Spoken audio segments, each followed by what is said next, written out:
നമുക്കിന്ന് പിലോപ്പി മപ്പാസ് ഉണ്ടാക്കിയാലോ. അതും ആലപ്പുഴ സ്റ്റൈലിൽ. പിലോപ്പി കുട്ടന്മാരെ നല്ല ക്ലീൻ ചെയ്ത് വെച്ചിട്ടുണ്ട്. നമ്മുടെ പൊടികൾ മുളക് പൊടി, മല്ലിപ്പൊടി, കുരുമുളക് പൊടി, ഉപ്പും ചേർത്തിട്ട് നന്നായിട്ട് മാരിനേറ്റ് ചെയ്യുന്നുണ്ട്. നന്നായിട്ട് ഉള്ളിലൊക്കെ ഞാൻ ഫില്ല് ചെയ്ത് കൊടുക്കുന്നുണ്ട് കേട്ടോ. അല്ലെങ്കിൽ വേറെ ടേസ്റ്റ് വ്യത്യാസം ഉണ്ടാവാതിരിക്കാൻ വേണ്ടിയിട്ടാണ്. അങ്ങനെ മാരിനേറ്റ് ചെയ്ത് കുറച്ച് നേരം വെച്ച് കഴിഞ്ഞ് അതിനുള്ള മസാലക്കുള്ള സാധനം എടുത്ത് വെച്ചിട്ടുണ്ട് ഞാൻ. അത് നമുക്ക് രണ്ട് സൈഡ് നന്നായിട്ട് വറുത്തെടുക്കാവേ. വറുത്തെടുത്തിട്ട് ഞാൻ വേപ്പിലേക്ക് ഇട്ടിട്ടുണ്ട്. അപ്പോൾ ഒരു ടേസ്റ്റ് എനിക്കിഷ്ടമാണ്, അതുകൊണ്ടിട്ടാണ്.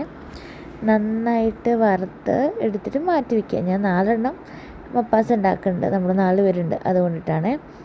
ആ സെയിം പാനിലേക്ക് തന്നെ കുറച്ച് ഇതിട്ടിട്ട് സവാള ഇടുക, ഇഞ്ചി ഗാർലിക് പേസ്റ്റ് ഇടുക, പിന്നെ മുളക് പൊടി ഇടുക. മുളകൊക്കെ ഇട്ടിട്ട് നന്നായിട്ട് വഴറ്റിയെടുക്കുക. അത് വഴറ്റി വരുമ്പോഴത്തേനും കുറച്ച് തക്കാളി ഇട്ട് കൊടുക്കാം. തക്കാളി ഇട്ട് കൊടുത്ത് മുളക് പൊടി, മഞ്ഞൾപ്പൊടി, മല്ലിപ്പൊടി സാധനങ്ങളൊക്കെ ഇട്ട് പൊടികളെല്ലാം ചേർത്തിട്ട് മസാല സെറ്റാക്കി വയ്ക്കുക. ആ സമയത്ത് നമുക്കിത് ബാക്കി സെറ്റാക്കാവേ. ഒരു വാഴ എടുത്ത് കൊടുക്കുന്നുണ്ട്. എന്നിട്ട് അതിൻ്റെ മുകളിലേക്ക് കുറച്ച് നമ്മൾ ഉണ്ടാക്കി വെച്ച മസാല ഇടുന്നുണ്ട്. എന്നിട്ട് ഈ മീനെടുത്ത് ഞാൻ എൻ്റെ മുകളിൽ വെക്കുന്നുണ്ട് കേട്ടോ. അതിൻ്റെ മുകളിൽ ഫില്ല് ചെയ്ത് കൊടുക്കുന്നുണ്ട്.